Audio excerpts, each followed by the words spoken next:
4,000 years ago, one pharaoh ordered 65 fake tombs carved into the same cliff, a city not for the living, but for the dead. Welcome to the Valley of the Kings, the original security-obsessed mega dungeon. And today we're going to create our own version, a Necropolis, a city for the unalive. In the earliest days of the world, stone buildings were meant not to house the living who could move from one place to another, but to house the dead. And for a setting like Dungeons and Dragons fantasy world, a necropolis gives us, as the world builder, so much breadth to create lore and challenge for our players.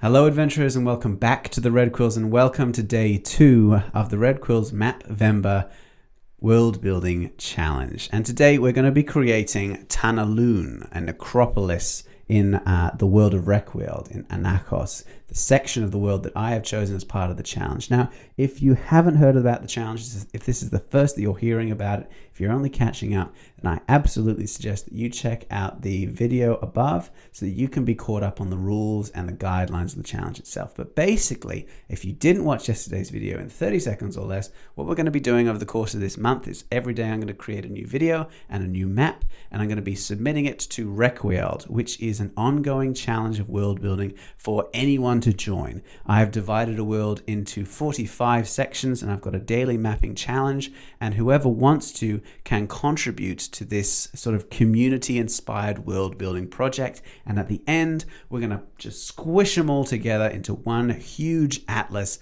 of lore and world building so that we can all use it as much as we would like and explore a world with so many different inspirations from different map makers. I'm super keen for that process. But today, what we're going to do is we're going to dive into the challenge itself. We're moving away from the map of Requiem, which is up behind me, and we're going to move on to Tanaluun, this necropolis.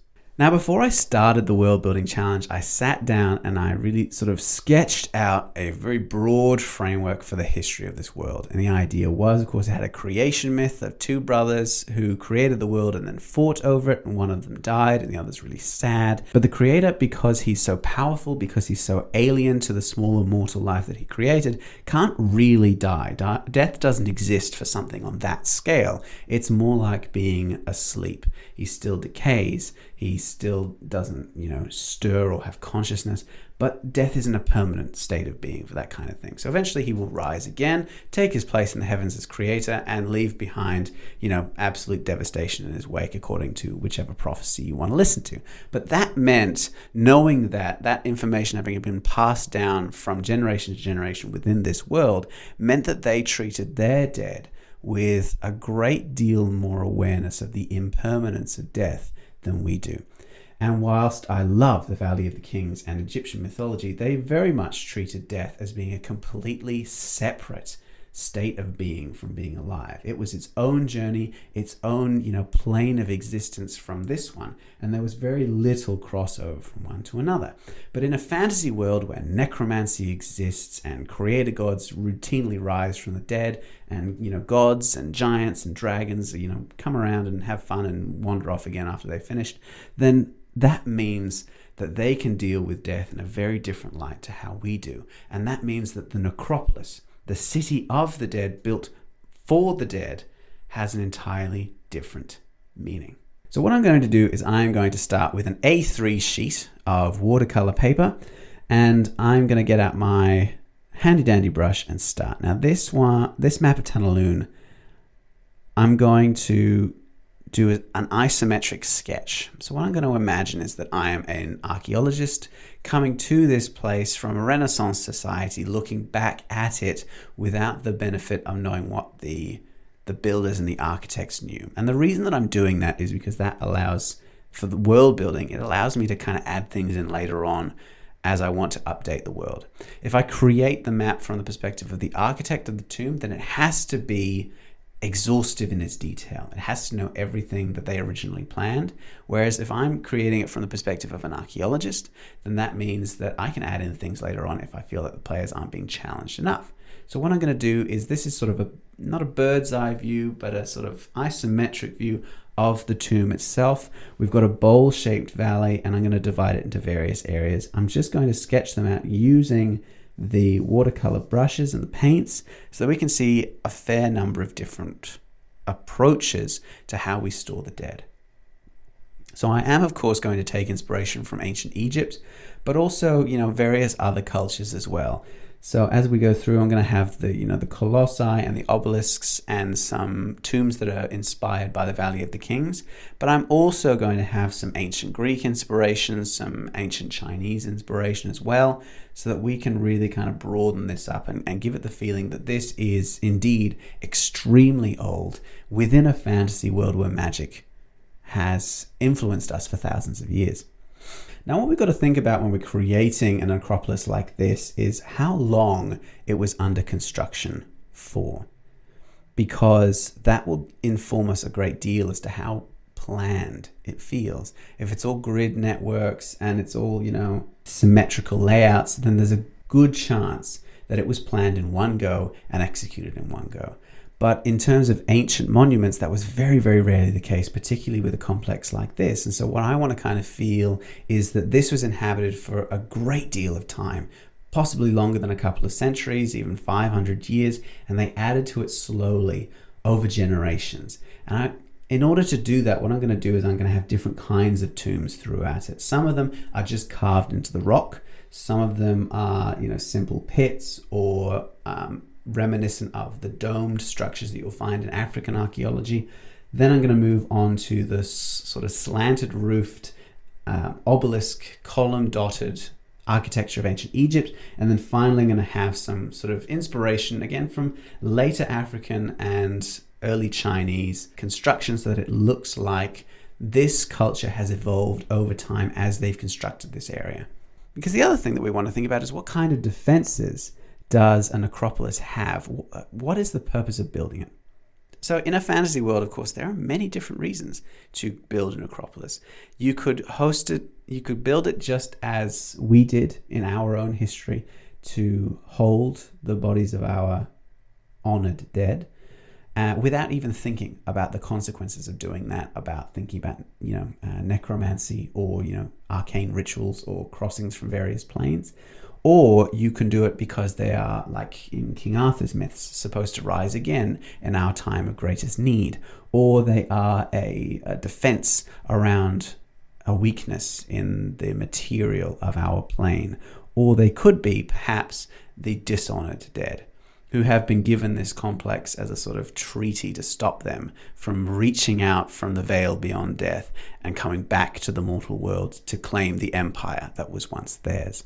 And so because I've got sort of all of those ideas in mind at various points, I have a mixture of, tomb areas, of temple areas, of citadels and castles, of the pits that hold the soldiers and the wall around it. And all of those kind of hint to the archaeologist who's making this that this was made for a variety of reasons, and there are a few different kinds of the undead here.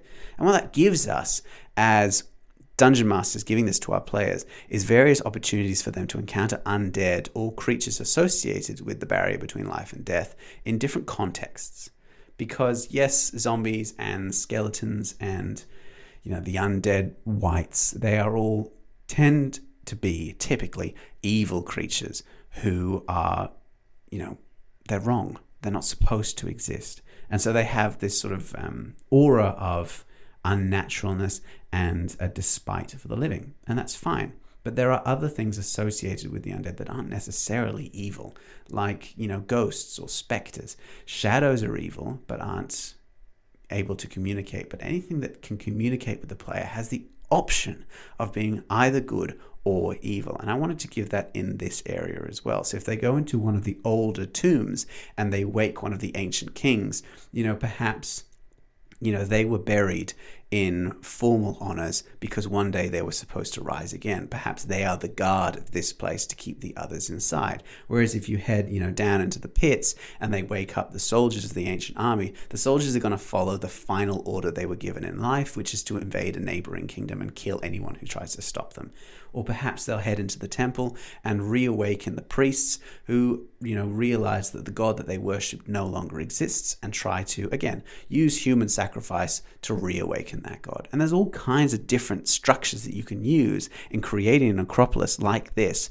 But the important point is that it all calls back to what the original intention was and how long it took to create this. Because the longer it was under construction, the more different reasons you will have. If it was created in a year or less, you'll really just have one purpose. But if, like this, you constructed it over generations, over centuries, then it will have to respond to the changing pressures in its contemporary society. Now you can see as I'm going through, again, I did use watercolors to do this. I'm trying to use a style which is going to be evocative without being prescriptive. So I'm just trying to show the general layout of the landscape and the general shape of the buildings without giving a lot of detail, because that would be extremely time consuming. And I'm trying to make a video per day, and that would be very difficult for me to do. So instead, I'm just going to try to leave the details to the pen work. As I go through with the watercolors, I'm going to show the cliffs and the walls and the shape of the buildings, and I'm going to do the outsides as well to show the code system they're going to be using to hide a prophecy. But then once I go in with the pens, and again, these are just my average black fineliner pens, they're the UniPin pens, the materials are in the description below. That's going to give us a little bit more context. And again, I'm not going to prescribe too much, but I have designed all of these with something in mind. And that's really all you need to do. When you're creating a map like this, the idea is that I can pick this map up and give it to my players, but it gives me, as the Dungeon Master, a sort of an anchor point for where to add specific things. So for instance, if I created a Colossus, then I would consider that as a Dungeon Master an invitation to at one point bring that Colossus to life as the defender of that area. If I create a temple, then of course there are going to be priests inside that temple that will try to reenact some ancient ritual. These things are just, they're par for the course, people. We know them, we love them, we're going to keep doing them all over and over again. And that's the purpose of the map here, isn't to be an exhaustive and prescriptive concept of what is inside the mega dungeon. It is just to give us a generalized layout so long as we know how we're going to construct it. Because the things that we know about mega dungeons and the things that we know about Necropoli, like the Valley of the Kings, very much overlap. Mega dungeons and Necropoli, they both have the puzzles, they both have the lore, they both have the dead, they both have the traps, and of course they are filled with treasure. So what I'm going to do as well is I'm going to give everyone some ideas for different kinds of traps that we can add to this dungeon. And they're all based on the ancient Egyptian traps in the Valley of the Kings or in various other tombs, but they're the ones that we're familiar with, collapsing ceilings, sand running in, water courses that have been diverted, trapping them inside the tomb, having a gas leak. All of these are very, very fun options. Running out of air is always very fun too, because of course the undead don't need to breathe. Now we're getting fairly close to the end now. We've talked about the history of it, creating it. We've talked about what you could find inside it. I'll give you a few ideas. We've talked about traps. We've talked about treasure. There's a few options for puzzles as well. And of course, we talked about the inspirations for creating something like this and adding it into your own worlds. What I'm not going to do today, because I don't really have time because I'm trying to make a video a day, is I'm not really going to do much about the interior of the complex that we're creating here. I'm not going to do a floor plan of the mega dungeon itself. I will come back in a later video and revisit this kind of thing, because I think that mummies as a D&D monster are exceptionally cool, and I really, really want to give them their own videos. So I'm going to come back to creating a mega dungeon like this, creating a necropolis with a mummy in mind later this month, so I can create a whole video that's really just dedicated to doing that. So if you're keen for that, let me know in the comments below. Of course, if you've enjoyed this video so far, hit that like button, subscribe if you haven't already. And what I'm going to do very quickly now is I'm going to talk about the prompt we're going to go for tomorrow. So we're creating a new map every single day for this month. And so what I want to do is I'm going to go back to the really quick map style of videos for the next few days. And I'm going to start with the lair for a Death Knight. Now, as you may or may not know, there are various kinds of liches, those very powerful undead in the D&D 5e canon. You've got liches, you've got mummies, and of course Death Knights are very martial. They're the paladin version of a lich, basically. And I really want to create a site for one of those. So what I'm going to create is, the title is simply The Gates of Night.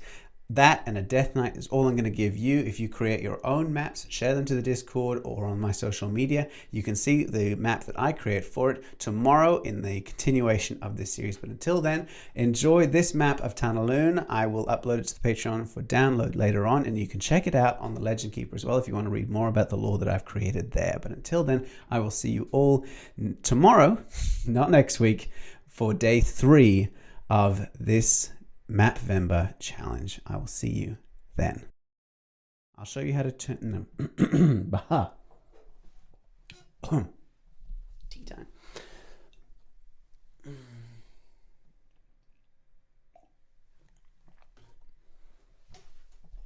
right. 4,000 years ago, one pharaoh